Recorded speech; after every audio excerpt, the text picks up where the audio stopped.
long as the right string key and everything has been sent over. I'm trying to get the string key. Session. All right.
Welcome, folks, to KCL baseball action. We join you in the top of the third between the Prairie Flamingos and the Ground Sloths. We do apologize for the technical difficulties. My name is Devin Witson alongside Braden Hartman. Braden, so far in this game, 1-0 right now. Pitching has been the name of the game, and really not a lot of stuff we can talk about much so far. No, we had technical difficulties, and luckily for our viewers, not much action has taken place. But the pitching from Parker Eichhorst and R.J. Berggren for the Flamingos has been really on top of it. Despite that last half inning, they do give up a run, but it's been a pitcher's duel so far. So far, so good between the two. We will join you in the top of the third as the Ground Sloths will bat. Aiden Neves, who's in the 7-hole, will get us started as we get this one back underway. Ground Sloths still looking for their first hit on the evening. Pretty crazy to think of that because so far, I mean, we've seen a lot of hits between pitchers here in the KCL. First pitch, ball strike one. R.J. Berggren, great day at the office so far. Through 2 innings pitched, no runners on base, no runners hit. Assuming no batters hit, no hits allowed. The 0-1. Hit out well into the gap in right. Neves will turn first, and he will make it in time to second. So the commentator's curse strikes right there. Aiden Neves gets on base with a leadoff double. That's how they teach you, right? Nieves takes it the opposite field, right in the right center gap, line drive, gets a double out of it. I have to think the throw from that right fielder, Arzola, if it wasn't cut off, might have been a little bit of a closer play at second, but was able to get in there quite easily. Gabe Peters now steps up to bat. Peters with a great chance to knock in the first run for the Ground Sloths with Nieves at second. This one is fouled back towards us. It will pop in the stands. 0-1. 0-1 here for Gabe Peters. Of course, the Ground Sloths here sitting at the bottom half of the KCL.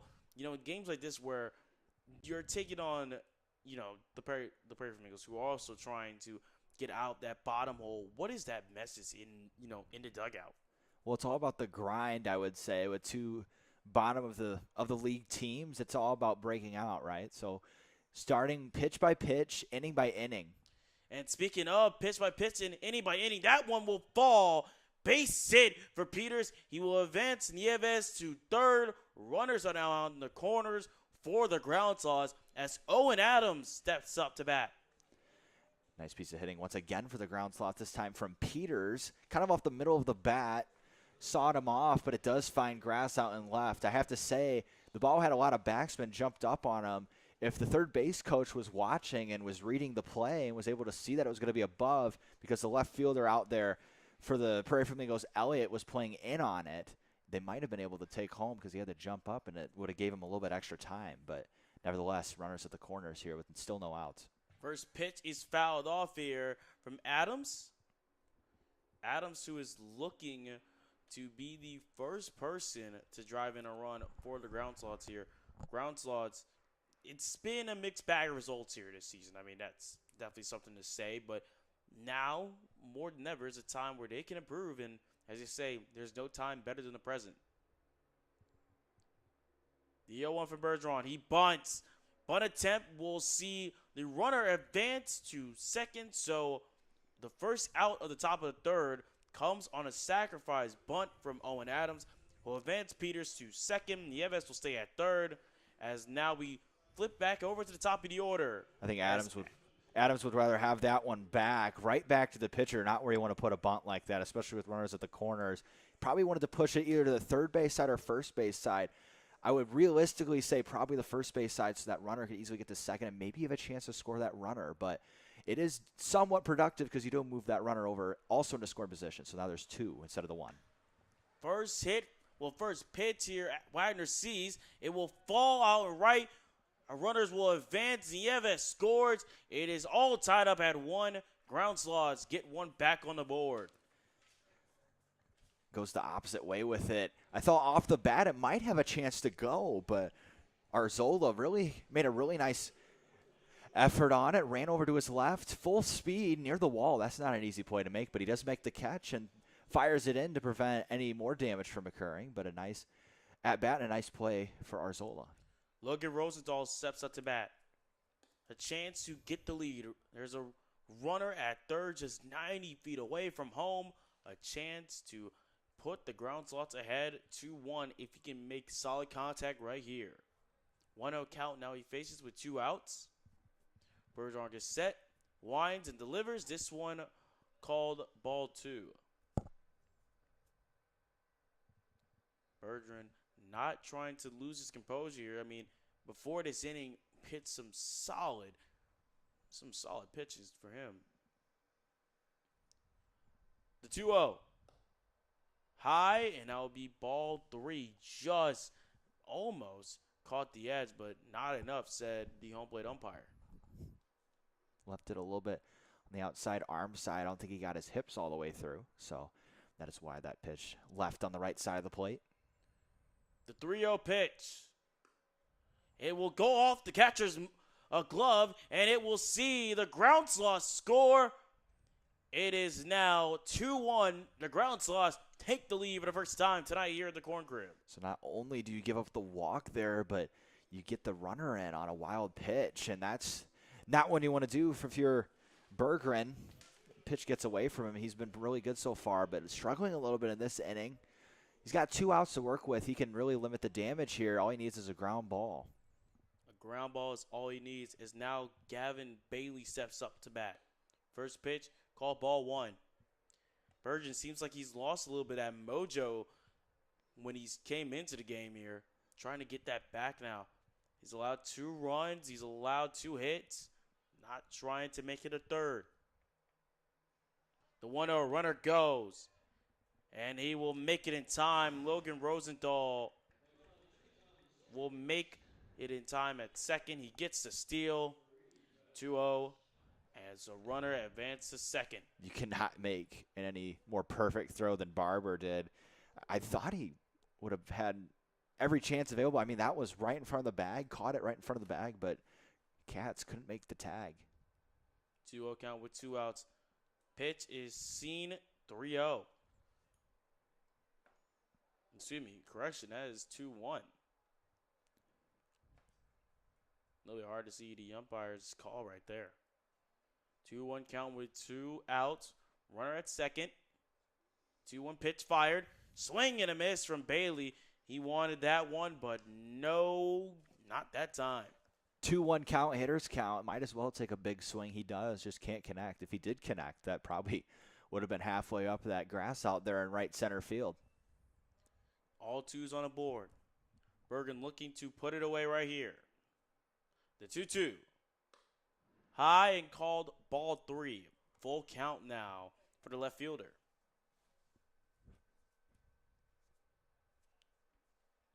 Runner in scoring position as Gavin Bay looks to keep the inning alive. Full count situation with 2 outs. Bergen gets set. Confirms with his catcher. Now fires. Ball 4. And now we have another situation where there's runners, well, 2 runners on base, one at first and another at second. Well, really nice spot from the pitcher. Went fastball high and away. Not a bad spot, but in a 2-2 count, you don't want to give him anything. Brings the count to full. I thought that last pitch was placed really well. Just couldn't quite nick the inside part of the zone. A low and in fastball. Just couldn't quite find it. And now first and second now. And the ground sloths are still alive. John Bass now to bat. First pitch, he fouls that away. Bass, who you can tell by just his helmet and his bat, always stands out. You got the Miami Vice colors going with the bat, pink little bat, then blue, little baby blue helmet. You love to see it. It also might showcase some of his personality, too, with the multicolor stuff. Bass gets on that well. It will be a single. He will make it in time. The throw was not in time at second, and now bases are all loaded for the ground sloths as Bass sets up Camden Highhold with a chance to add on more. You got to tip your cap to Elliott, the second baseman for the Flamingos. That was a heck of an effort. Dove to his right and kept the ball in the infield, preserving that run from scoring from third. And now his pitcher can thank him as there's not another run added to that board. And now there's 4 outs anywhere. So if there's a ground ball, or he would probably prefer a pop fly in this situation, but it doesn't really matter. Just got to collect an out here. Has still have a chance without giving up that run. One chance is all it takes. That's what a certain song I heard says. But here we are now with Camden Highhold looking to extend the inning even more. Bergen looking to get out this jam. First pitch is fouled off by Highhold. Highhold, he's not had a bad day at the office, no. 0-1 count with 2 outs. Bases are loaded. Bergen gets set. Checks over. Now fires. Strike 1. Turns into strike 2. 0-2 count now for Highhold. Is this a situation where he may get the green light to take a hack? Got to protect anything close to the zone. Got to put it in play. Looking to drive something. I would think you have a pitch to waste. Maybe you try and throw an off speed here. The 0-2 high and called ball 1. Good waste from the pitcher. You have one to waste. Have 4 balls to work with. So fully in control of this at bat. Establish the fastball. Let's see if he tunnels a slider after going with the high fastball. 1-2 count with 2 outs. Base is still loaded. Remember that. Bergen looking to get out the jam. Strike 3. Bergen gets Highhold to swing and miss.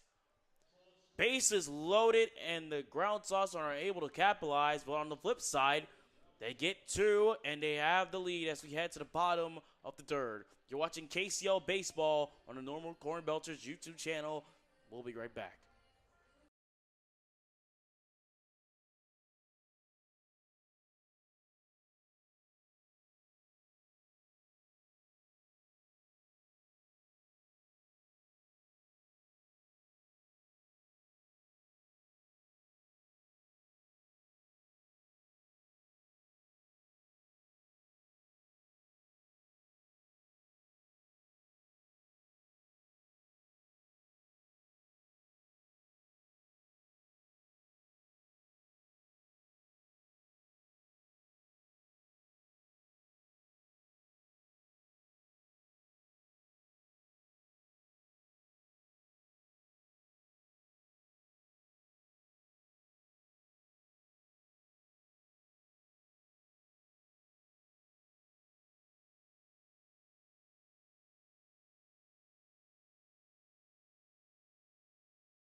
bottom half of the third set to get back underway. Devin Witson alongside Braden Hartman here at the Corn Crib. If you're just joining us, it was once a 1-0 game for the Prairie Flamingos, but that has flipped on its head.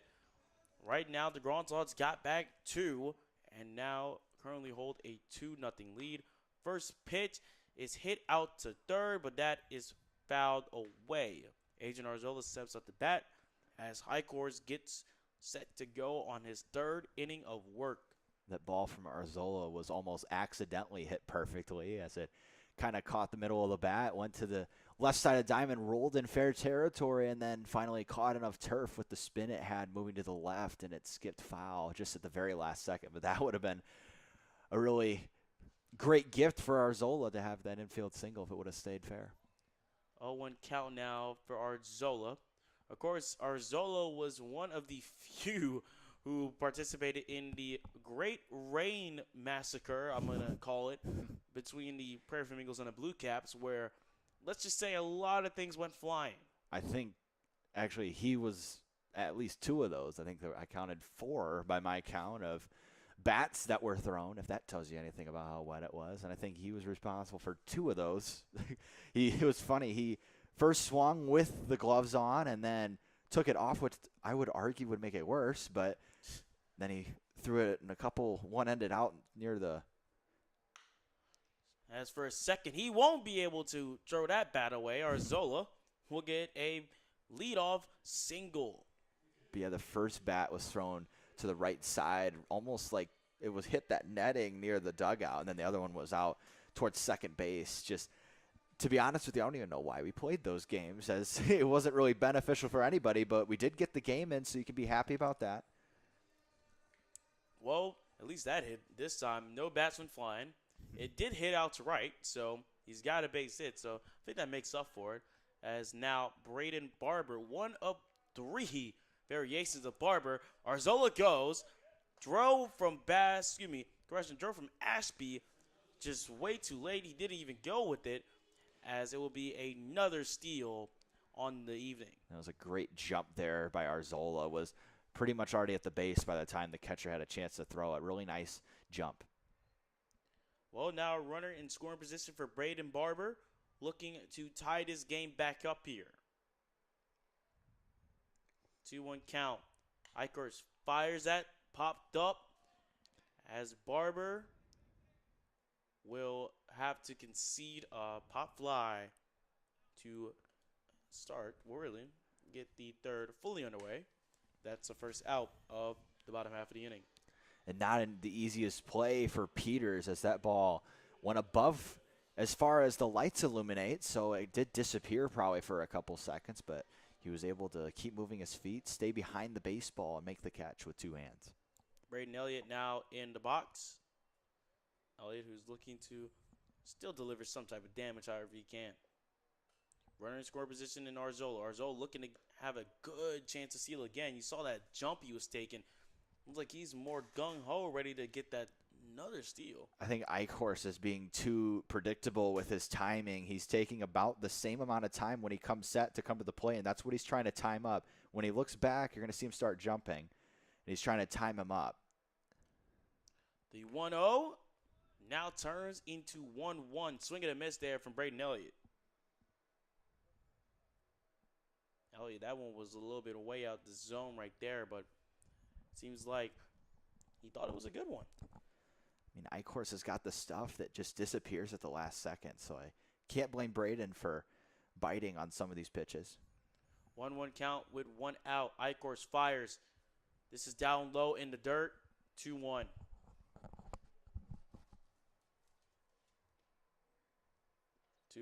Count now for Elliott. Arzola in scoring position at second. Eichhorst checks over. Pitch is fired. Strike 2. That last one went 76 miles per hour. Looked a little bit of like a slider. It was a very nice one. Caught, maybe a cutter, I would say. It didn't really have a lot of downward movement, but it did have the horizontal. 2-2 count with 1 out. Eichhorst checks over a second again. Now fires. This is down low. Full count, 3-2.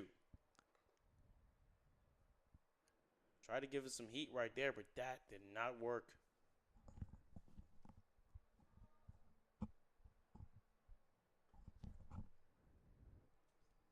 Three-two count. Igor checks over one more time. Arzola with a little bit of a lead out second. The pitch is fired, and that will be strike 3. Elliott thought that was going to be called ball 4, but it was just in the zone. Clipped the top of the zone, and that will see Elliott sent to the dugout. Yeah, top outer half of the zone. It did look really good from our perspective, so I do agree with the home plate umpire on that call. Strike 3. And also, I would say, we talked about earlier about his timing. Icorse has fixed that. He's taken a couple, maybe switching up his looks, maybe this time taking 2 looks down to second instead of 1, maybe 3.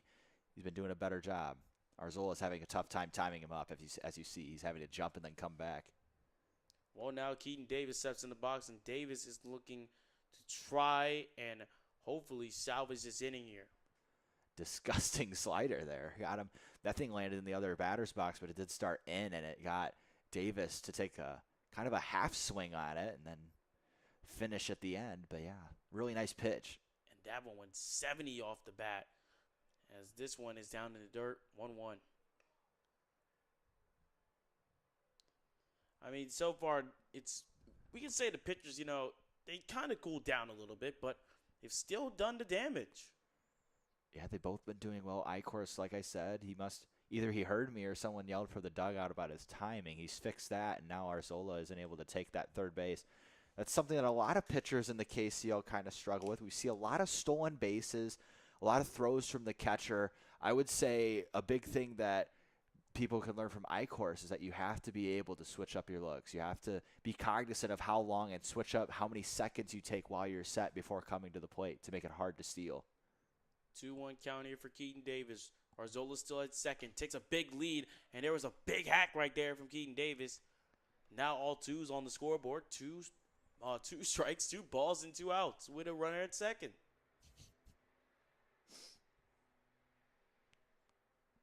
Two.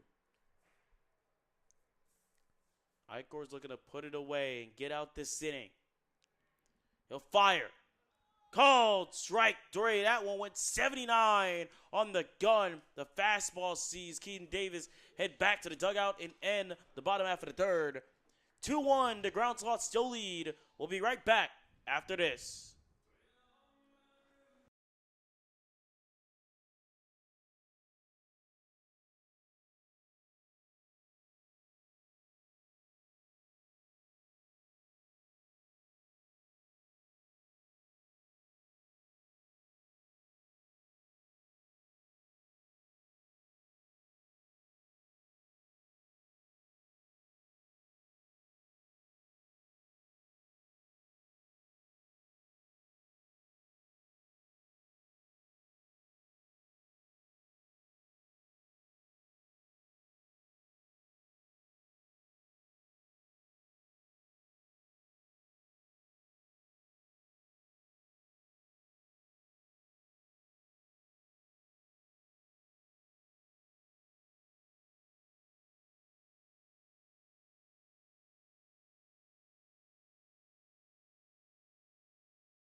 Welcome back to KCL action. Top of the fourth set to go. And for the Prairie Flamingos, a new pitcher on the mound. But who, Braden? So we forgot to talk about it last inning, but Avery Bowles, number 9, is getting the ball now, the right-hander. And the first pitch he throws is a ball 1-0. Bowles so far in KCL action has 4 innings pitched, has struck out 3, giving up 3 runs, all earned. And walks have been a little bit of an issue for Bowles. And his first batter he faces Cade Ashby, as he is now in a 2-0 count now to the catcher. For Bowles, something he definitely wants to work on here in the KCL is getting that walk rate down and being aggressive. That sometimes is just mentality. Hit out to short, and this will see 1 up, 1 down. Ashby unable to beat the throw, as that will be the first out of the top of the fourth. Aiden Nieves, he'll step up back in the batter's box to bat. Nieves, he helped kick off this change of momentum here for the Ground Sloths as they took this 2-1 lead. Yeah, he hit that opposite field double into the gap, got it, jump started, and that it was all great things for them last inning after that. First pitch is ball 1.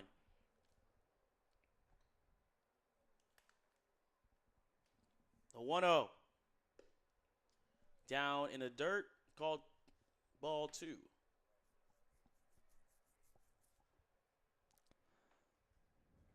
Two-0 count with 1 out. The pitch is fired. Nieves will foul that one off. That one went 81 off the gun.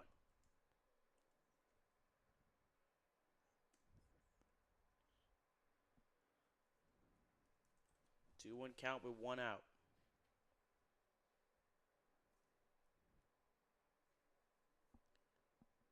And the pitch.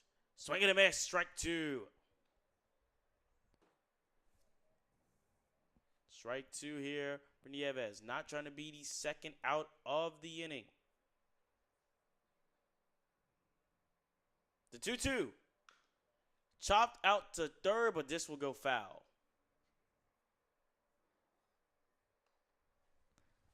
For Bowles, he's obviously out there on the mound, but he also has taken some hacks. He's gotten 3 plate appearances and has an on-base percentage of .667. 667, you said, huh? Well, I'm sure the kids will like to hear that. 2-2 count. Bowles, winds, delivers, almost catches Nieves. Full count. He's missing a lot of his off-speed arm side. Maybe he's a little out of sync. Mechanics out of whack a little bit. He's got to slow down and make sure he's on tune. The 3-2. My goodness. Ball 4. Nieves almost got caught in the face right there. Yeah, that was up. Again, left at arm side. He's struggling to get on top of the baseball out front. I think this would be a good time for a mound visit, but we're not seeing it. I don't think we've seen one yet for Bowles, but I think that is an issue so far that he's struggled with from my eyes. I hope that a coach down there will be able to tell him the same thing. Well, runner at first in Nieves. Peters, he'll pop this one up, but it'll go foul. I don't know if I agree with the first pitch swinging from Peters. You know, Bowles has been struggling so far to find the zone a little bit, and then immediately swinging at the first pitch, especially up and in, just doesn't seem like a good approach for me. 0-1 count with a runner at first as that check from Bowles. We'll see Nieves retreat back to first. For a second, he thought he was going to go, but no, he did not.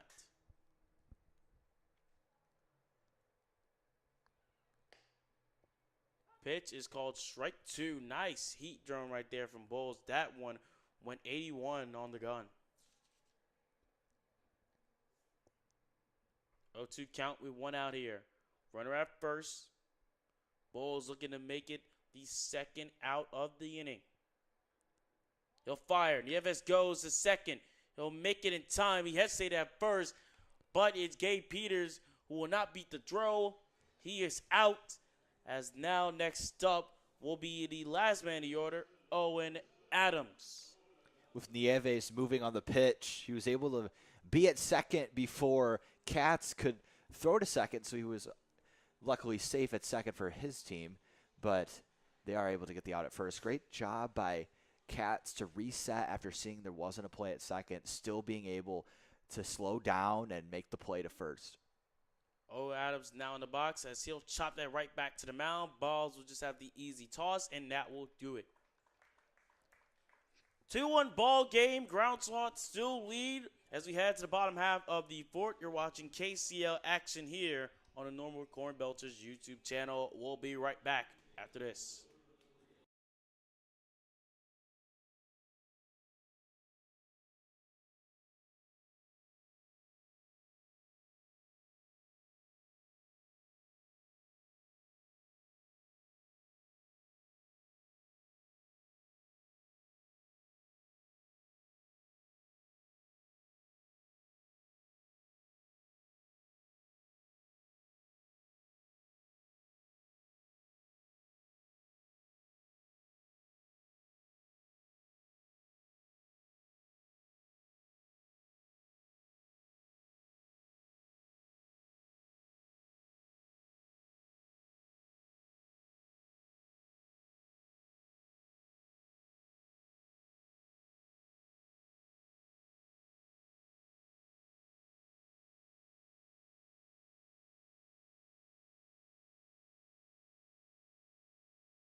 Welcome back here to the Corn Crib, bottom half of the fourth, ready to go. New man on the mound and Edon Neves.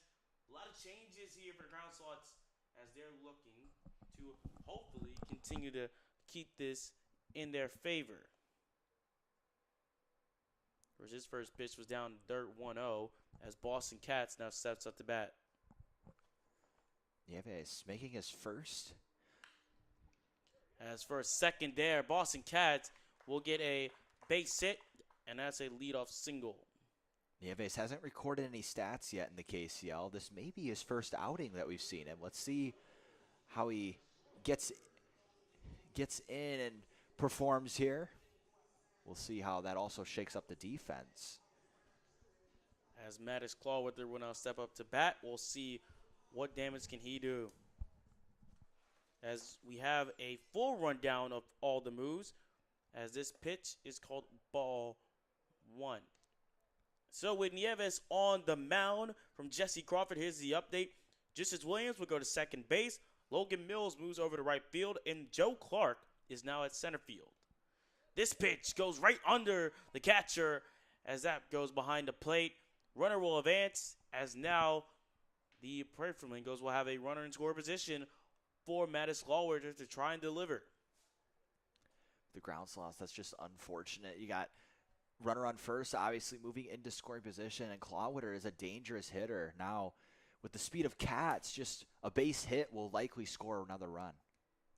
But the question is, can it score? 2-0 count with a runner at second. Swing and a miss. Strike one.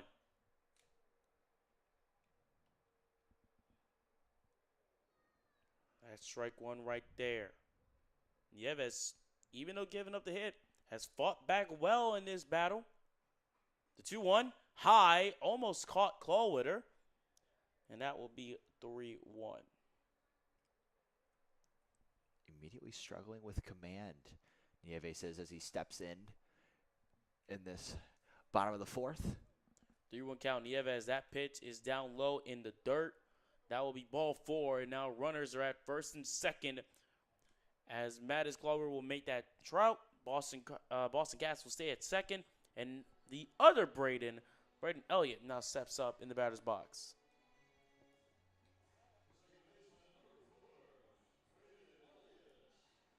Braden Elliott hoping to deliver something here.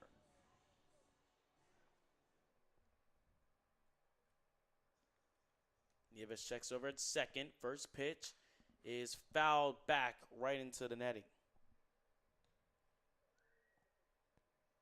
Elliott had that fastball timed up. You can tell because he fouled it off and it went directly behind him.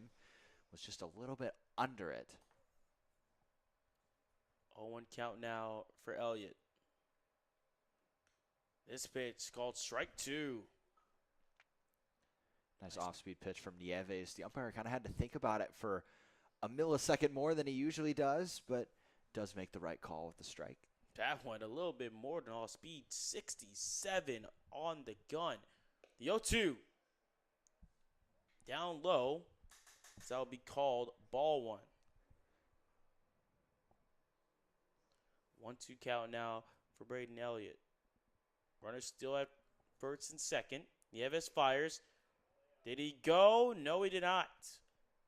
Elliott almost went all the way, but it will be a 2-2 count now. Now moving that to a 2-2 count, the catcher Ashby is going to walk out to talk to Nieves. Of course, nothing wrong with that right there. 2-2 count, no outs. Runners still at first and second. Nieves gets set, checks over, looking at Cats. Cats was playing a little bit of a cat and mouse game there, which forced Nieves to step off, and we'll do this again.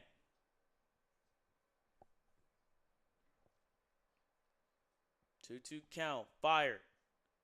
Goes way beyond the plate, as that will see runners now in even more scoring position. Cats moves over to third. Clawwitter moves up to second. As now Braden Elliott, with a full count ahead, could have a chance to drive in not 1 but 2 runs. With the base open now, I don't think Nieves is going to pitch to him here. Probably is going to walk him. That makes it so there's an out at any base potentially. But will that out happen here? Elliott will get onto this, but this is hit out well into the bullpen of the Flamingos. Full count once more. Surprised he went with a fastball there. 3-2 again.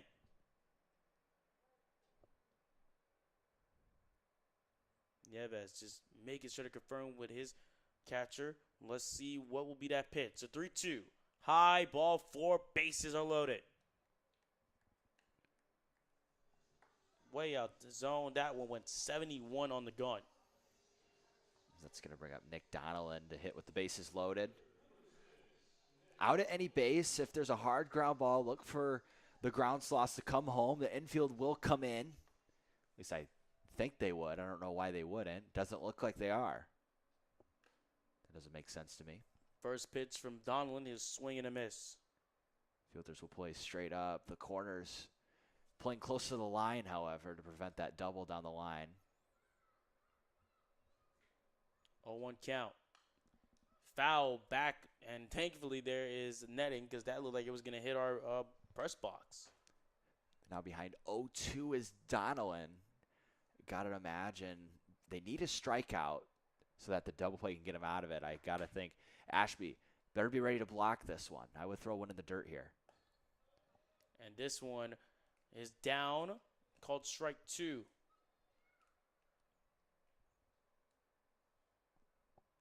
We'll scrap that. Called ball 1. Correction. 1-2 count. Now fired. Popped up. And that will be the first out. Donlin will pop that one out. It will still have a bases loaded situation, though, as now it will turn to Blake Willen. Very nicely executed pitch. Goes with the up and in fastball. Gets it to pop it up the infield. Infield fly roll in effect, so not much effort needed to be made to get an out there, as was already given to them. So now with one out, an easy ground ball. They can get out of this. 0-1, well, excuse me, 1 out now for Blake Willen. As he'll hit this one well, it will miss as the attempt by the second baseman doesn't happen. 1 run scores, another run will come in. It now has turned back to the Prairie Flamingos. They take the lead. That's a really nice ball from Willen, but Peters, great effort, jumps up trying to make a play, and it goes off the tip of his glove, and that does sting, as that one, because he didn't catch it and it was hit so hard, did end up in the gap, and 2 runs score. With 2 runs scored now, Adrian Arzola will get back to bat as it flips back over to the top of the order. First pitch he sees outside, ball 1. And that completely flips the script now, as the Prairie Flamingos are now ahead 3-2. 1-0 count with 1 out. That one's high. 2-0.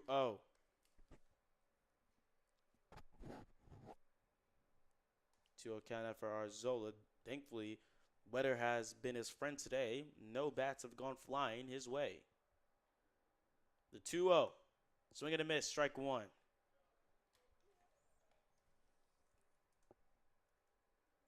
Arzola looking to deliver another run, trying to give some insurance to this now new Prairie Flamingos lead. As he'll foul that one away. 2-2. He's established the outside fastball on back-to-back pitches, moved the count to 2-2, and now with 1 pitch, you can get out of it here. You got a ball to work with before you have to really find the zone, but we'll see what he does here. The 2-2 pitch. Called ball 3. Sure, Nieves wish he had that one back. I like the idea, though, with the fastball away. You've established it twice, and he didn't offer at it. Great take by Arzola. That's a mature take. Moves the count to 3-2. 3-2 count, 1 out. Runners still at second and third. Nieves gets on this one well. It'll be Bailey who'll make the catch. The throw is way off the mark, as it is now a 4-2 lead. Adrian Arzola delivers still, as it's now a 4-2 ball game.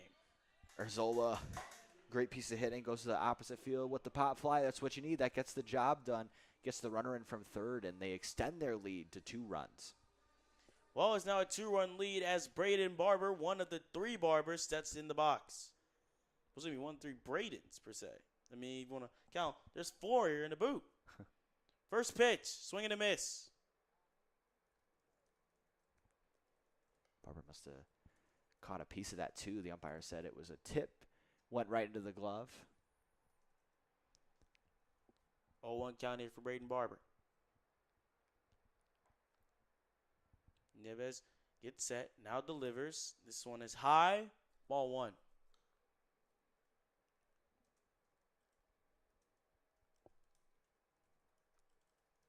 One here. I mean, of course, not the biggest crowd.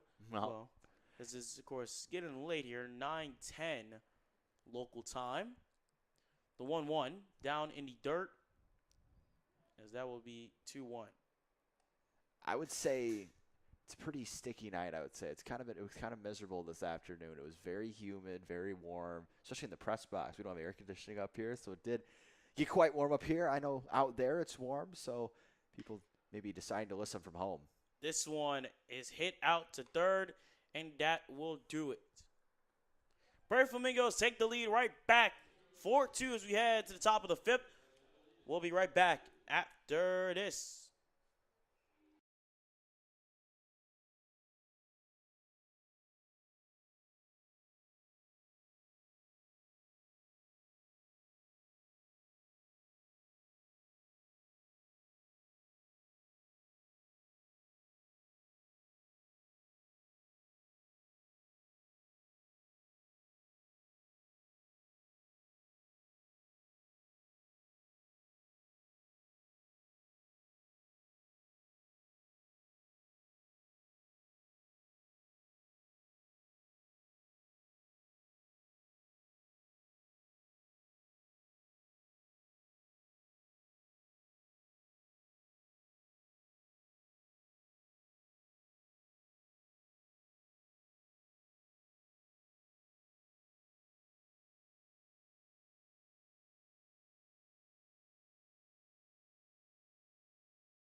Welcome back, folks. Top of the 5th set to go.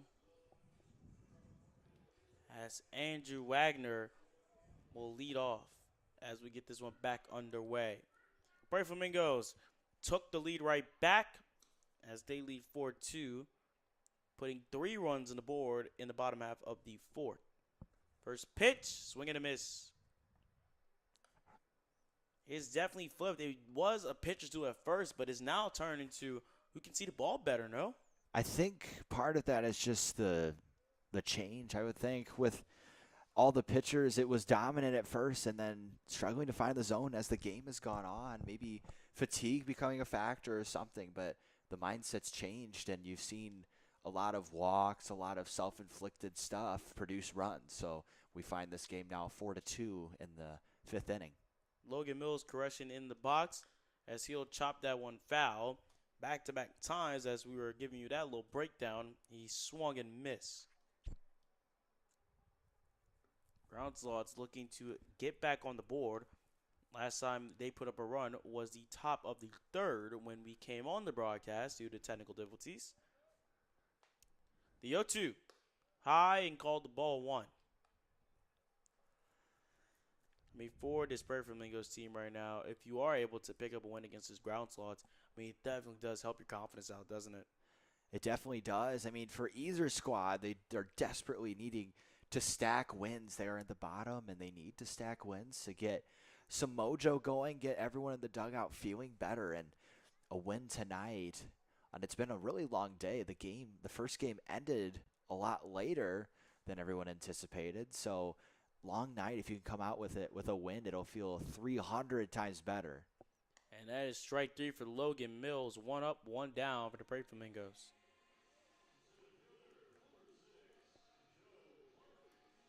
With that being said, it now turns over. As with that one down, Joe Clark, another new face, steps in the bat.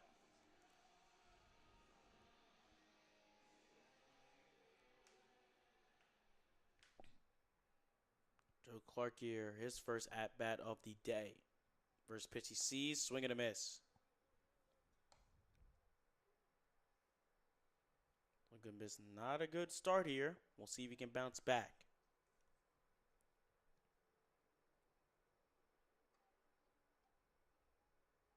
Yo 1, outside. Now it'll be ball 1.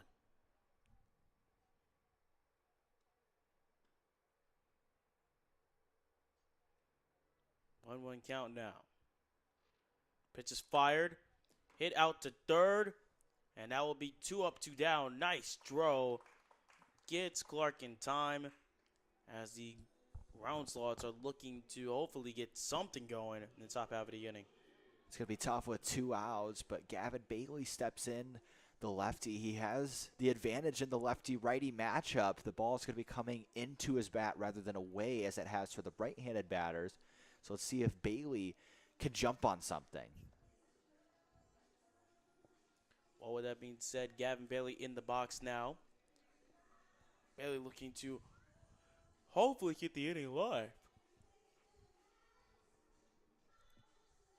As his walk-up song, of course, is Michael Jackson. You know, shout out Michael Jackson, just to say it right now. Did you see his movie? I did. It's fantastic. It's a fantastic, biopic of him. Yeah, I unfortunately didn't get the chance, so I'll have to wait until it comes out on whatever it comes out on, Netflix, HBO, whatever it is. I'm not quite sure what that's through, but we'll find out. I'll definitely have to watch it when it comes out. I've heard a lot of great things. Who knows? Your best get is my best bet, as Gavin Bailey fouled that one off. 0-1. That one down low, called ball 1. 1-1 count here. Pitch is fired. And that is right off the catcher's glove. That is 2-1. I have to imagine if Barber caught that, it was a lot closer to the zone than the umpire probably thought just because it got away from him. But I think if he caught that and maybe framed it a little bit, that might have been a strike call. 2-1 count. Pitch is fired. Popped up. And this will probably do it. And it does. 3 up, 3 down for the Grown Sloths. As that will turn it over to the Prairie Flamingos. I'll be turning it over to Braden as he'll finish out the rest of the game, mainly doing play-by-play. We'll be right back after this.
Wait one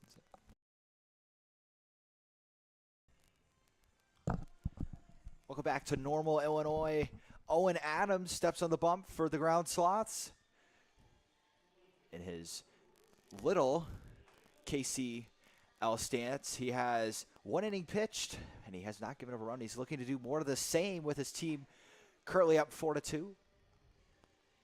And I mean, just speaking about the, Ground Sloths here, it's all about trying to get anything at this point. You flipped the lead at first, early in the third, but now you've let the Prairie Flamingos just chip away, and here they are. They're back ahead 4-2. Fastball high, and it's 1-1. Not a bad pitch, to be fair. Went 86. Next pitch from Owens, a slider away. Nice try with the slider, but it does miss. 2-1.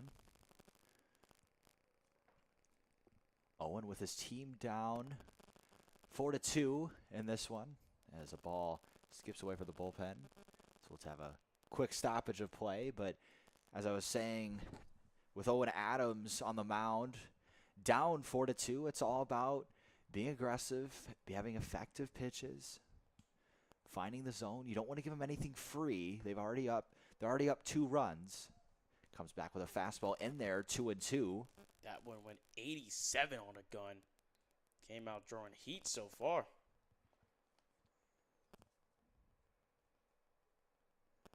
Adams nods a couple times, rocks and fires. Fastball high, got him swinging. So he comes in and immediately gets a K. And that is the first out of this bottom half of the 5th. 87 on the gun, just high on the strike zone here, thanks to Trackman. That was a beautiful pitch to throw. Yep, in the count like that, a high fastball is very effective. Got him to climb up the ladder and swing at it, and that will bring up Keaton Davis. Now in to hit for the Prairie Flamingos. First pitch he sees is a slider that just misses outside. Moves the count to 1-0. So far, as the next pitch is a fastball in there. That one had some muster on it. Strike one, and it's 1-1. 88 off the gun right there. 1-1 count here with 1 out. Owens' fastball misses low and away. Moves the count to 2-1, and Davis will now have the advantage in the hitter's count. Owens, he's came out of the bullpen, and he's really just shown that he can control a mound. Ground ball over to second base, fielded on a slide, but he lost it at the end. And that, unfortunately, despite the effort, will go down as an error on the ground Sloths shortstop, Peters. As the ball skipped over to his left, and he'll get on base safely. They have a runner on first for Boston Cats, who will come up to hit next. He singled in his last at-bat. Boston Cats here was one of the 3 runs that was scored by the Prairie Flamingos earlier on in the bottom of the 4th. It's looking to hopefully add on to that. First pitch swinging for strike 1. Cats will start immediately behind in the count. For the Prairie Flamingos, they've scored 4 runs on 7 hits. To the ground Sloths, 2 runs on 3 hits. That fastball's behind Cats, and it did catch him. Not quite sure where, maybe in the part of the back or maybe back of the helmet, but he will take first. So that'll move a runner into scoring position at second. This only makes it even better here for the Prairie Flamingos. They've stayed patient. They really have not been too over-aggressive when it comes to how they've been at the plate, and it's really paid off for them so far. You know, even though they got back, you know, they got behind a little bit, it's really paid off, and now here they are. It's ahead 4-2, and now with 2 runners on base at that. Clawwitter stands in. Takes a fastball in there for strike 1. He'll start behind 0-1. Clawwitter batting .267 so far in the year here in the KCL. Next pitch is an off-speed pitch that's low and in the turf. 1-1. 1-1 count again. Great job by Clawwitter here. Hasn't been a little bit too aggressive. Gazes over to second before coming home. A slider low and in. The turf bounces away from the catcher, but not far enough for anything to happen. It's now 2-1. It's cooled off a little bit here in Normal. As we mentioned earlier, it was a little bit of a sticky day, hot, humid. It has cooled off some, though, as that pitch is fouled behind against the backstop. And that'll move the count to 2-2. Clawwitter was just under it. Not bad at all right there. He's got a runner out there on second, dying to score. Let's see if he can provide a hit. Big hole over at third. Fastball called strike 3 on the outside part of the plate. Gorgeous pitch. Beautiful pitch thrown right there. Clawwitter just chased after it, and unfortunately, it wasn't meant to be for him. And now that makes it 2 outs, so the Prairie Flamingos are at danger of leaving that runner out there on second, which is a very... They would love to have that insurance run if they can. They're currently up 2, but they'd love to extend that lead. Really put the ground Sloths in a tough spot as that first pitch is away, a slider for ball 1. Not ideal right there. Adams has settled in since giving up those 2 runners. He's gotten 2 quick outs since. Next pitch is a fastball. He's got good command of it right now. It's in there for another strike, and it's 1-1.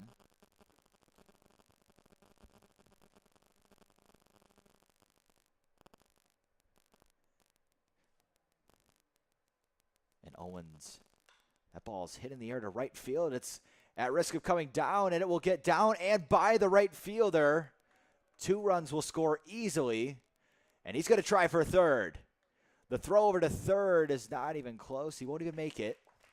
So that'll score 2 runs, and that's unfortunate. I got to say, the right fielder was playing, like, right on the line. I don't know what he was doing over there, but he played it badly on the right side. It was shot where he would have been standing normally, but then he played it wrong, and then adding insult to injury, the ball skips past him and goes all the way to the wall, and 2 runs score. That's not what you want to see for the ground Sloths, as now you're down 4 runs.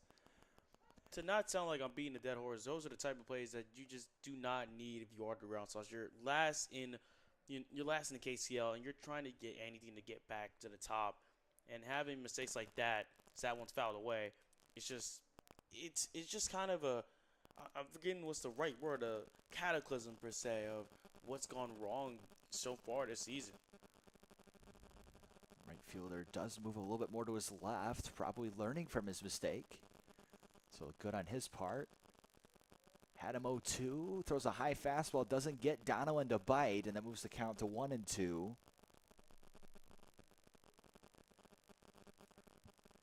1-2 count here with 2 outs.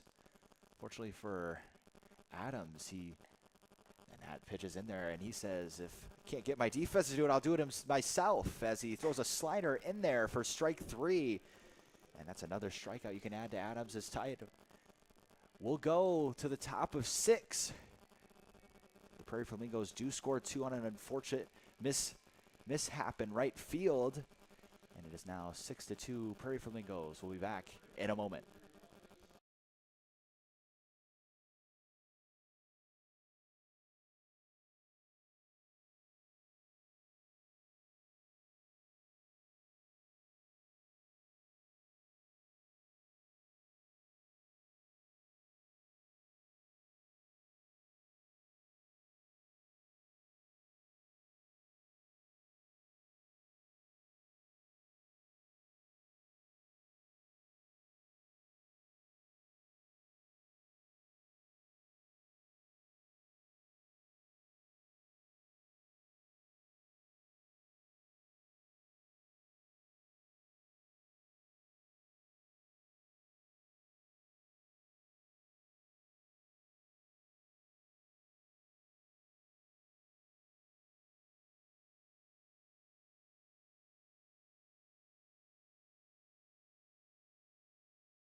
Now coming in for the Prairie Flamingos is Mitchell Silver.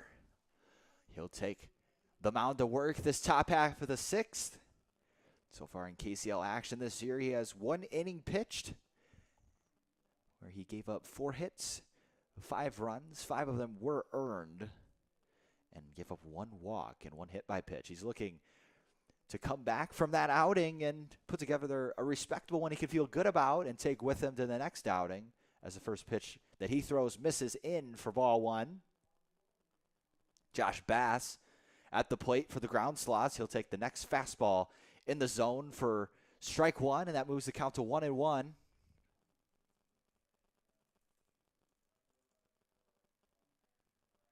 Bass batting .211 on the year. Takes some big swings, though. Next pitch is an off-speed pitch, low and in for a strike. It's now 1-2. Bass has 4 hits this year, and all 4 of them were singles, 3 RBIs as well, so he hits well with runners in scoring position.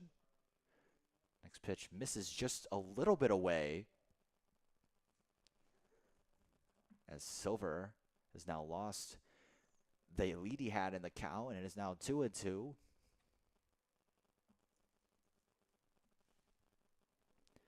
Silver is a pitcher at Spoon River College and is native of El Paso, Illinois. Bounces that one right in front of the plate to make it 3-2.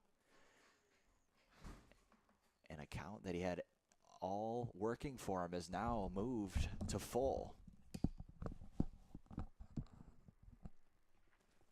Silver's a lefty. He has a dark glove with, I think, teal lettering. That ball's ripped right back at him and into center for a base hit. Josh Bass can add another single to that total to make it 5 on the air, as he will be at first, and a leadoff man is on for the ground slots, and that's what you need to see after a bad error out there in right field. Get on and let's score. And that is the type of things, as you mentioned, you want to see. And for the ground slots, anything and everything is necessary and possible for you to just try to chip away at this lead. I mean, if it was last inning, it was going to be, correct me wrong, it was only just 2. Now you're in a situation where it's a 4-run lead. It's all about trying to get the next one. Pitches in there for strike 1, and he'll get a new baseball. I'm sure that kid will love to return it to cornies, whoever gets after that one. Heard the Dippin' Dots are pretty good. Oh, yeah. I have indulged a couple times in the Dippin' Dots they have over there at Corny's. That ball's got by him. An acrobatic play by the catcher Barber as he jumped to his right and snagged it out of the air. Saves that runner Bass from advancing to second. And now it's 1-1. What is your favorite Dippin' Dots flavor? I would say cookies and cream is my favorite, as Silver will hit Camden Heinold, and that's going to move him over to first. And now it's first and second. So you get the base hit, you get the free pass, and Ashby will now step in. Cade Ashby to hit with a runner in scoring position. Bass, not a lot of speed out there at second, with all due respect, but a hit in the gap or maybe down the line will definitely be able to score Bass. Ashby looking to drive something. Definitely doesn't hurt to have, someone that isn't the speediest person on base, but hey, a base runner is a base runner at the end of the day, Mm-hmm. Pitch is scorched foul to the right side. That'll end up in the bleachers over there on the right side of the field. So Ashby saw the first one well. 0-1. Little ground ball to first. He'll step on first, throw to second, textbook, but they couldn't get him at second. Nice job by Davis. He steps on the bag, gets the sure out, and then throws to second. And if they get the tag, they get the tag, but you do get that sure out at first.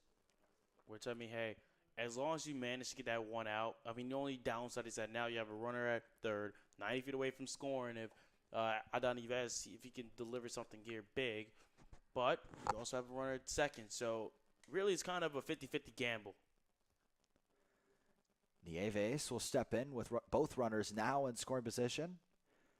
You got to think a single will definitely score Bass now. No questions about that. Definitely. Silver is a lefty, as we mentioned.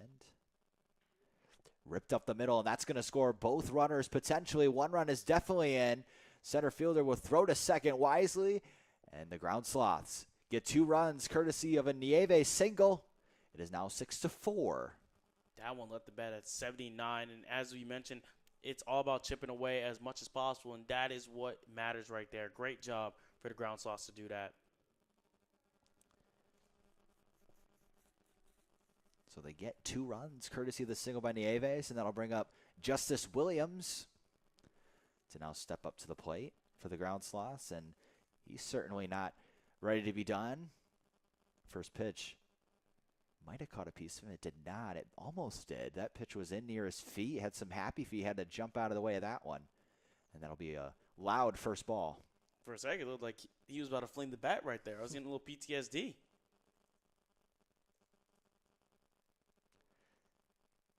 Williams batting .250. Next pitch is a little off speed out. And now it's 2-0. So Justice Williams not only has the advantage with the righty-lefty matchup, but now will also have the hitter's count to hit with, so he's got options. Silver, wise fastball, fouled off by Williams, and that's going to move the count to 2-1. Nice comeback after falling behind 2-0 with a high fastball. All Williams could do was chop it foul to the left side. Nieves gets his lead. Doesn't look like by his body language that he will steal. That pitch is low, and it's now 3-1.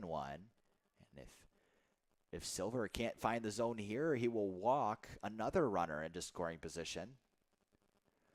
And in a game where you have a 6-2 lead at one point, definitely don't want to give them any more free passes. I got to believe that's something that his coach told him before coming in. You fill up the strike zone. We're up 4 runs, but he'll let him go as that pitch misses, and it's now first and second with still only 1 out. And wisely, the Flamingos catcher Barber will take a second to go talk to his pitcher Silver. And the pitching coach will respond to that as well as he'll take a walk out. And, rightfully so. You had a solid lead coming into the top of the inning, bottom half of the inning. Now it seems like it's just all but a race at this point. I think now is the time you need to get your pitcher's mind straight and you get them back on track, because that 1 out is just hanging there like a little dark cloud. And, right now for this Flamingos, you want to take it to the 7 where it's in and out. It's easy, it's over, it's done. And that doesn't seem like it's not the case right now. Owen Adams will now step up to bat. He's pitching, and he will also do his batting. He doesn't need a designated hitter. The meeting at the mound will separate, and the fielders will walk to their positions, and Silver hopefully has a new mindset and a little bit of breath of fresh air after that meeting, and he'll look to get settled in. He's got it. If he gets a ground ball, it's really quick. He can get out of this. We'll see if they pitch him low. Adams will step in, swinging at a red bat with a red helmet. Silver comes set, fires a first pitch strike, and that is exactly how you want to start after a mound visit. Comes back with a strike, and it's 0-1. Indeed so. Silver's second pitch fouled off, and he quickly is ahead 0-2. That one definitely hit someone. Well, let's hope it didn't hit someone. I feel like it hit the top of the corn crib right there. Hit the top of the right side of our press box. Allowed. Strike 2. Next pitch. Slider in, and Silver had to have been scared for a second that was going to hit him. Had him in the driver's seat 0-2, and then almost gave it away. So we'll see how he works on this next pitch. Maybe if he has a changeup to try it here. Goes with the heat inside, and it moves the count to even at 2.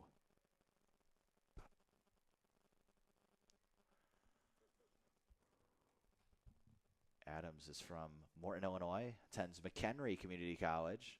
That pitch is hit in the air to right field. That's going to be a tough play for whoever catches it. Caught by the first baseman. And Silver gets a much-needed out. Not much needed out indeed. I mean, great communication to not have that turn into a probably disaster right there for him. So Silver now has 2 outs. Same situation, first and second. It's going to bring up the next batter here for the ground sloths, who will have to hit with 2 outs, but a runner in scoring position. That pitch gets away, and that's unfortunate for Silver. And he better cover the plate. I'm not sure what that was all about. I think he just stopped the play. I think he just hold it. I'm not sure. The pitch got away from the catcher, and the umpire held out a signal. Silver was not covering home. Maybe it was for a reason that I'm not aware of, but that runner from third was dashing home. He was going to score easily. Ground ball over to short. This is going to be a tough play. Throw over to first in time, and they get out of it. Really nice job by Silver to come back with the runners in scoring position and get the out that they desperately needed. So we'll be done with this half inning. The ground sloths do salvage 2 runs and pull in within 2 runs. It's now 6-4 Flamingos. We'll be back in a moment.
New pitcher in for the Ground Sloths. It's Kyler Popovich from Morton Community College, Mahomet, Illinois native. He is a lefty. And Popovich, his stats, 2.2 innings pitched so far in KCL action. He's given up 6 runs and 6 walks, 5 strikeouts though. So electric stuff, just sometimes struggles to place it. As that pitch is in there for strike 1, gets ahead 1-0-1. And for those of you at home, I know we don't have cameras, but for the radio audience, I would say to paint the picture for you, he looks strikingly similar to Josh Hader. The pitch is rolled over to third, fielded cleanly, throw over to first, a little high, but it does get the job done. That'll be the first out, a quick first out, and that's what you want if you're Popovich.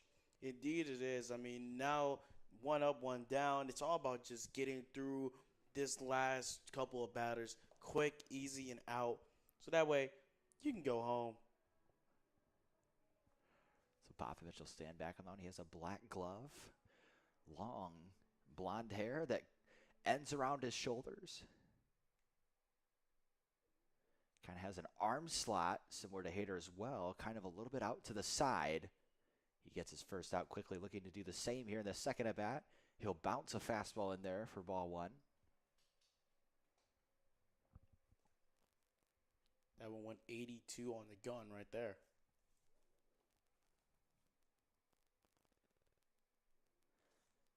Popovich comes set.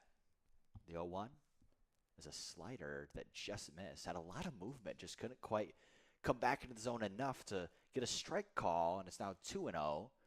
The batter is Adrian Arzola for the Prairie Flamingos. Arzola had a sac fly in his last at-bat. Next pitch from Popovich. High fastball, and it's 3-0. And with the Ground Sloths actively pursuing, trying to come back in this game, you definitely don't want to give the Prairie Flamingos any more free passes than you need to. You're already trying to come back from down 2 runs. The last thing you want to do is give them more life and give them free opportunities to score, as that pitch misses away, and Arzola will work a 4-pitch walk. Didn't have to put too much effort into that one. Not really any of the pitches were close except for that slider in the second pitch. And now the lefty Popovich will have to face Braden Barber with a runner on first. And Barber's not trying to get caught up in any situation here. I'm sure he wants to add on as much as possible, but at the same time, he wants to deliver big here. Popovich comes set, comes to the plate with a fastball and starts him off. Strike 1. Nice pitch right there.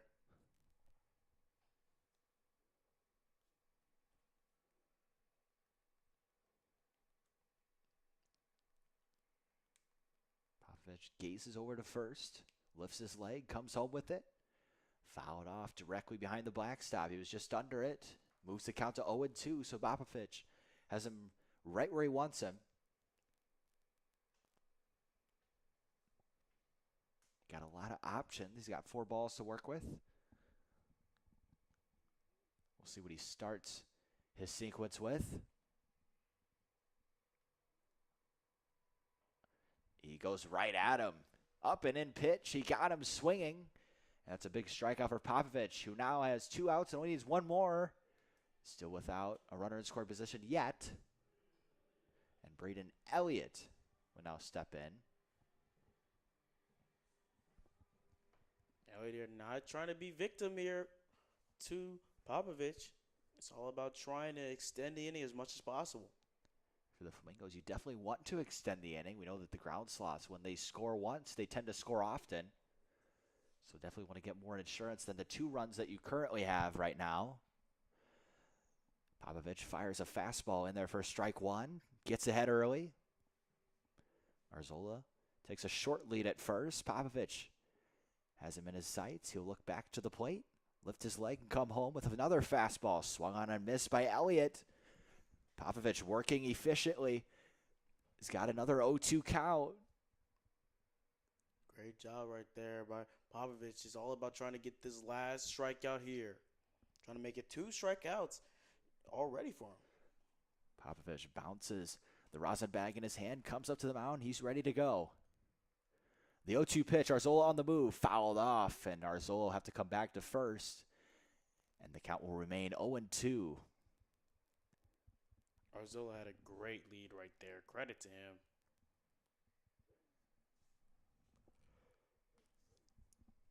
The right pitch to steal on it, too. Chances were he was going to try and waste one in the dirt, and Arzola could have been in second easily. He did go fastball, so he's lucky that it was fouled off. This ball's hit to the right side. It will land foul and roll off the netting near the Prairie Flamingos bullpen. And a good fight by Elliott, who quickly found himself down 0-2, has fouled off the last 2 pitches.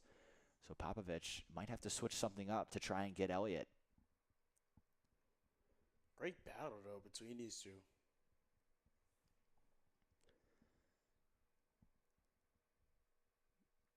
The third 0-2 pitch. Fastball high. Then moves it to 1-2. So that's the first ball in this count. Elliott has a little more life. Popovich. With the more pitches you throw as a pitcher, the less likely things are to go your way. So we'll see if Elliott tries to get him to swing once more, if he just goes right at him. Arzola on the run. The pitch just missed. A little bit out and to the right, potentially. So that'll be 2-2, and Arzola will be at second now. So now, for the Prairie Flamingos, Elliott, with a single, could potentially score Arzola. We know Arzola can run.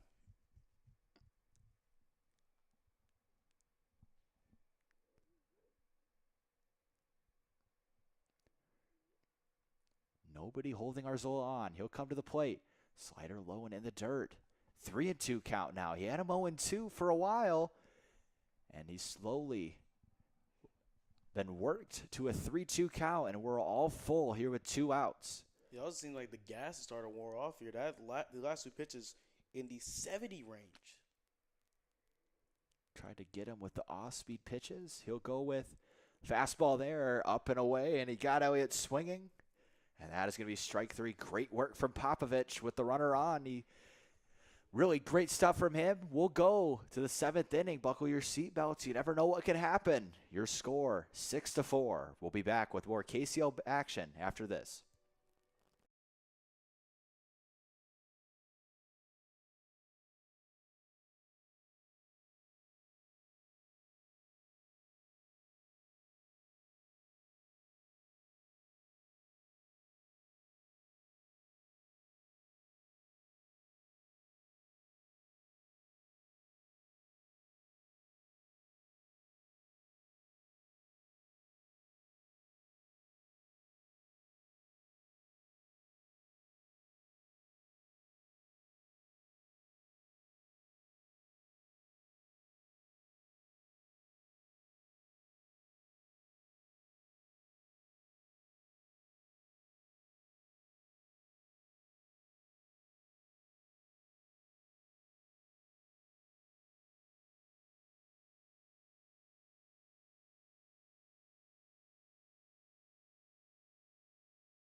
Welcome back to Normal, Illinois. We're in the 7th inning.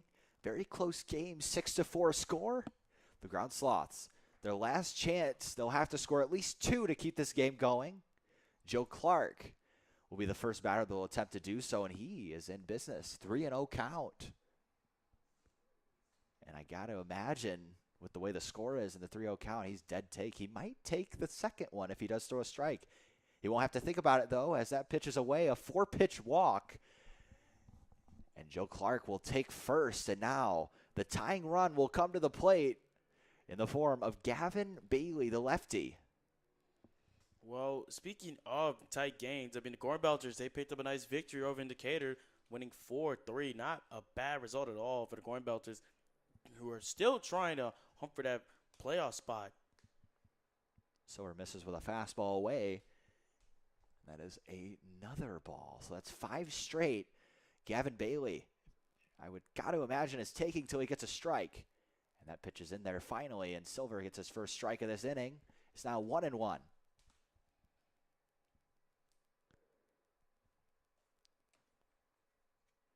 Short lead over at first. Next pitch, low and away, and it's 2-1.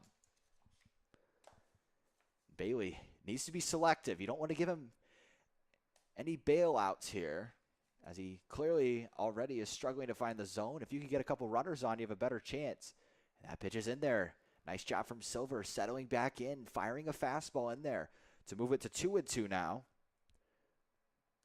So now he's got options, and Bailey's going to have to be in protect mode, at least for a pitch. Ripped over to first. This could be 2. Throw over to second. Low. They'll get the out there barely. You could see from up here that the glove of Katz barely had the ball in it. It was kind of on the ground a little bit. He scooped it up at the last second. They were able to get the out at second.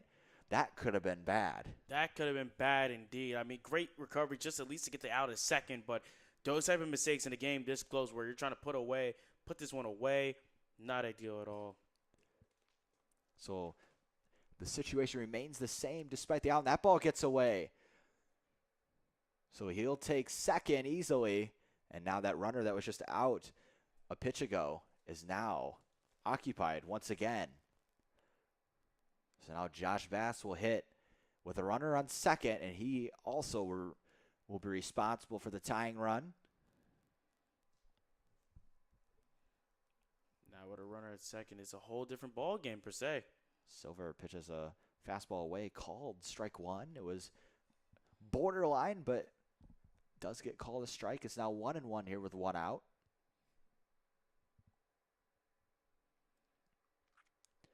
Silver looks over to second, fires home, and it's just a little bit low, and it's now 2-1. 2-1 count with 1 out here. Josh Bass, I like to call him Vice City, looking to deliver big here.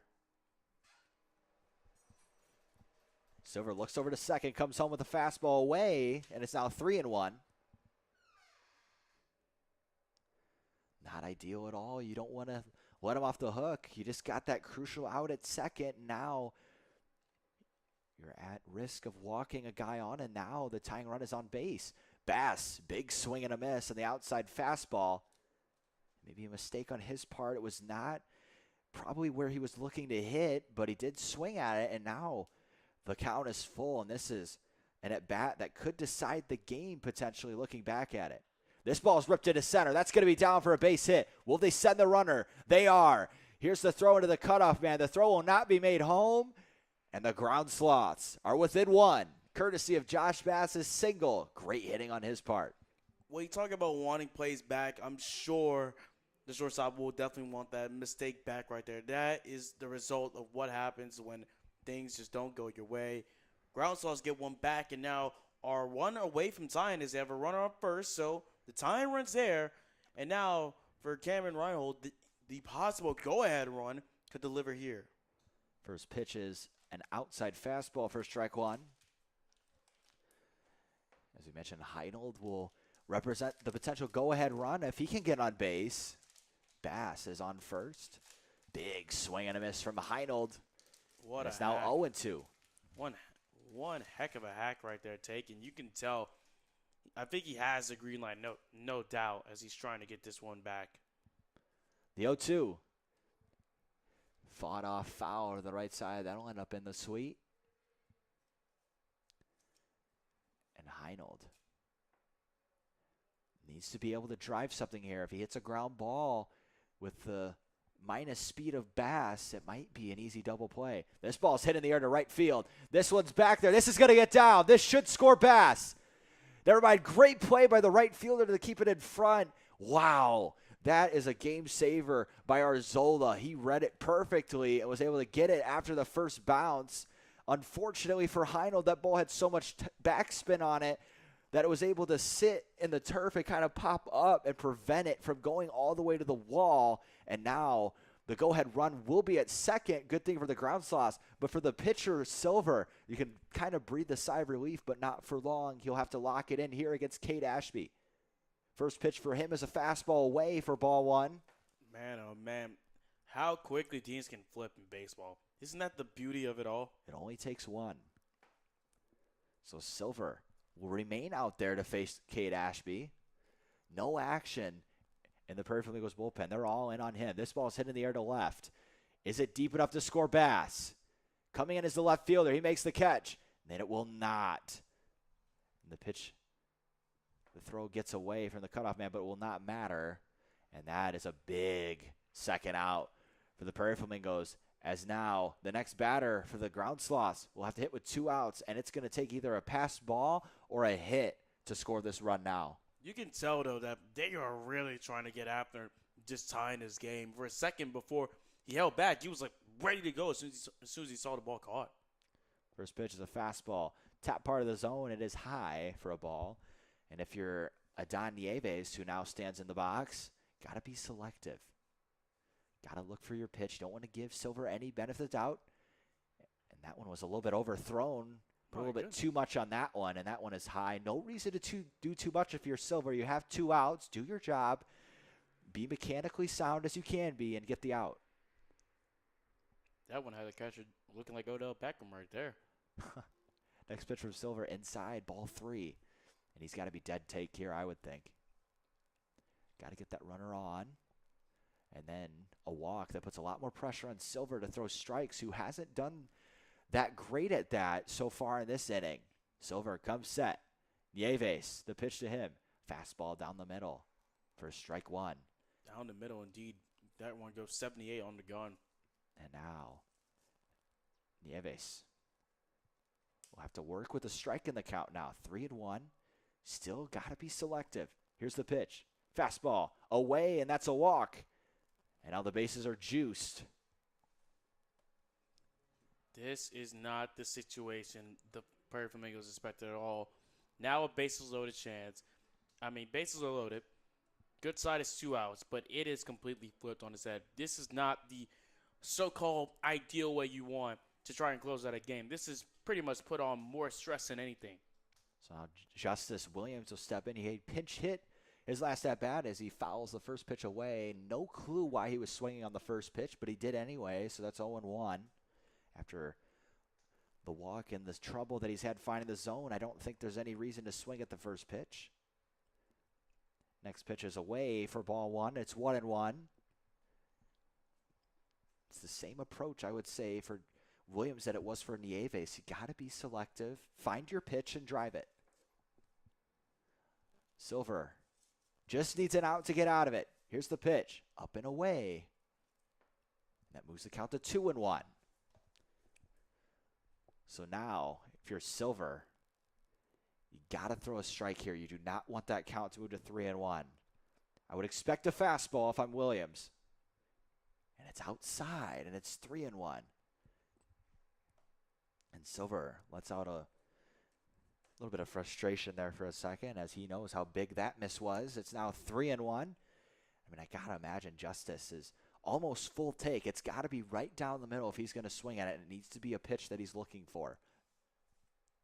But the question is, what is the pitch that will be thrown? And that is low, and this game is now tied. As that pitch is low, Justice Williams will take first. Josh Bass will score, and we're all square at 6. This game has been all over the place, Devin. My goodness. We went from a possible game being over to then it just flipped completely. It flipped completely on its head, and that is something that you don't expect to see every day. Owen Adams will stand in. He'll chat with the umpire as we have a meeting at the mound from Barber and his pitcher.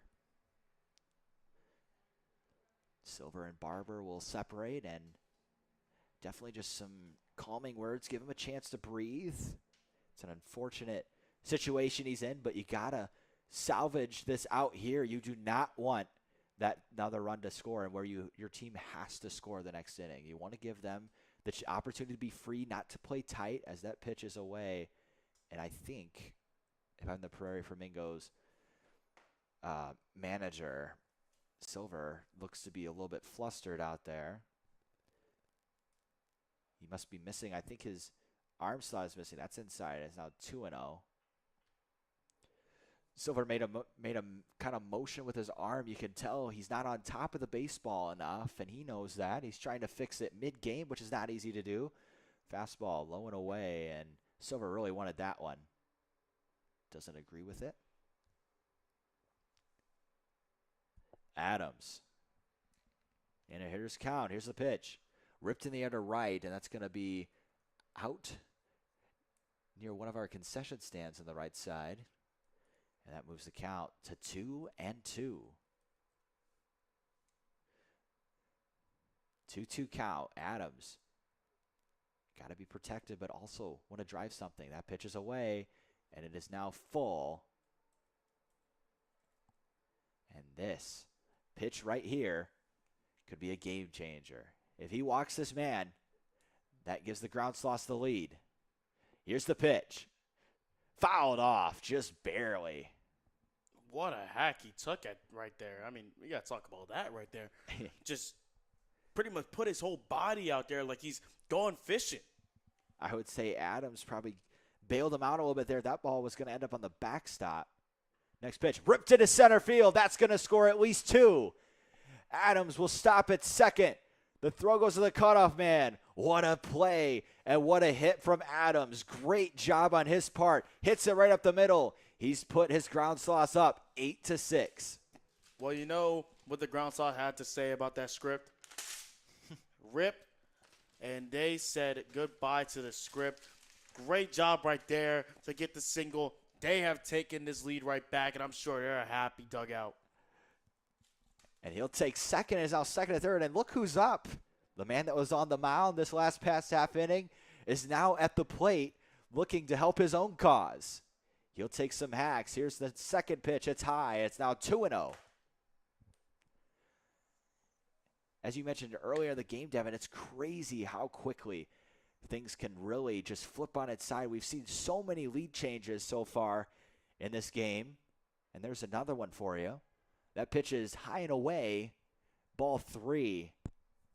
And I got to say, I can't believe that there's nobody warming up for the Prairie Flamingo defense as everyone is just kind of hanging out on that dugout side. It seems like a lot of Silver is struggling a little bit. It's a lot of questions of what went wrong here. It looks like they're just stunned in silence. Silver has struggled to find the zone, and it's been costly as he's had to been more fine than he needs to be as he walks Popovich, who will take first. And now he finds himself in another bases-loaded situation. And now stepping over to the plate is going to be Joe Clark. You can definitely say without a doubt that he is not ready to be done as that pitch is low. In the KCL, we know how quickly leads can change. They also know that. Even with their lead that they have, 8-6, they definitely want some more padding to make sure that their pitcher is not under as much stress as Silver is right now as that pitch goes low and away, and it's 2-0. 2-0 count right now with 2 outs. I mean, I feel like that 2 outs has just been hanging over just like a loose end here. It's been a dark cloud here for the Flamingos. All of these, not all of them, but a lot of these runs have been scored with 2 outs too. You thought for a second they may have been able to get out of it when it was 6-5, but after that it just has not just a lot of missed opportunities, a lot of missed pitches as he comes back with a strike. It's 3-1. It's like it's just all collapsed in one there. Just all Definitely went has. south. Joe Clark, got to imagine he's taking again. We'll see. And that pitch is high, and another run will score for the Ground Sloths. That moves it to 9-6. So whatever Ground Sloth pitcher that decides to come into this game here in the bottom of the 7th is going to have at least a 3-run lead, and the pitching coach will come out, which means there isn't going to be a move. And I think just a walk of frustration there you can see already. I mean, Silver, he's got to be gassed. He's thrown a lot of pitches this inning, just no answers whatsoever, and there's nobody there to help him, it doesn't look like. I mean, you got to feel for the guy as the coach. Not at all. It seems like it's just completely just continue to just, how do I say the word? It's just snowballed more and more of this entire game. You know, you had the 2 outs. I feel like it all started from the missed opportunity to get that double play. So Silver is going to get some relief as he's going to have another pitcher come in for him. His night is done, and he'll walk off the mound. It was in there for a long time. So we will take a quick break. The Ground Sloths have scored a lot of runs this inning, have scored 5 to make it 9-6. So we will be back in a moment after this quick break as we allow the new Prairie Flamingos pitcher to warm up. We'll tell you who it is coming up in this next inning.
Carl Sandberg product will now step on the mound. Boston Cats fires a ball and then comes back with a fastball in the zone that's fouled off by Gavin Bailey, the Ground Sloths batter. He is a lefty.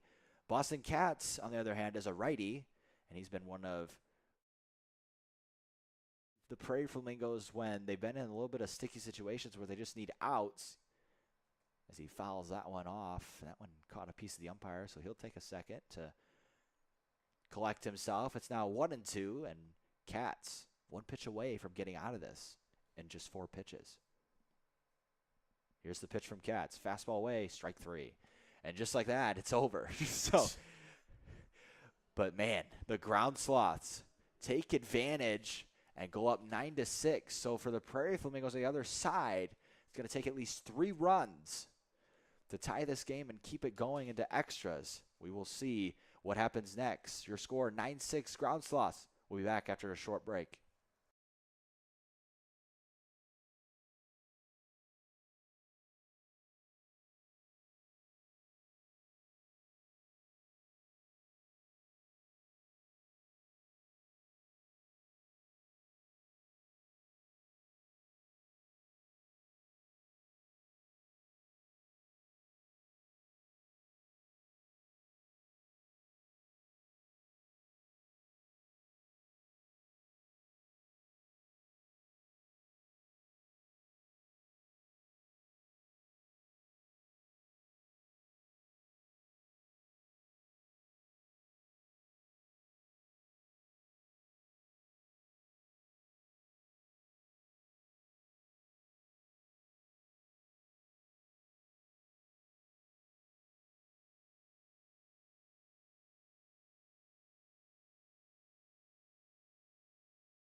Welcome to the bottom of the 7th. Popovich will remain on the mound for the Ground Sloths, looking to end this game and give his Ground Sloths a 9-6 win, preferably, but a win in general, nonetheless. Popovich. First assignment will be Keaton Davis for the Prairie Flamingos. Middle of the order for the Prairie Flamingos is definitely who you want up in this situation. Down 3 runs, and they were up and looking to win it. They had 2 outs with just 1 out. That ball's popped up. Is it playable is the question. It's going to be close, and it will get out of play. And that is a first strike on Davis. I'm sure the fans who are still here would love to, retrieve that. What I was saying was, I got to think, man, they were 1 out away from getting out of it. And the Prairie Flamingos just could not get outs, could not collect outs, and they just fall apart. And it was just kind of crazy how fast it happened. So now find themselves down 3 runs in a 9-6 game. Popovich ahead in the count 0-1. Fires home. It's an off-speed pitch that just misses on the outside part of the plate. I think Popovich thought that should have been a strike, but nonetheless, it moves the count to 1-1.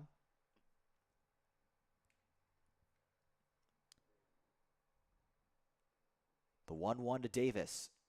High fastball. And I got to think, if you're Popovich in this situation, you're up 3 runs.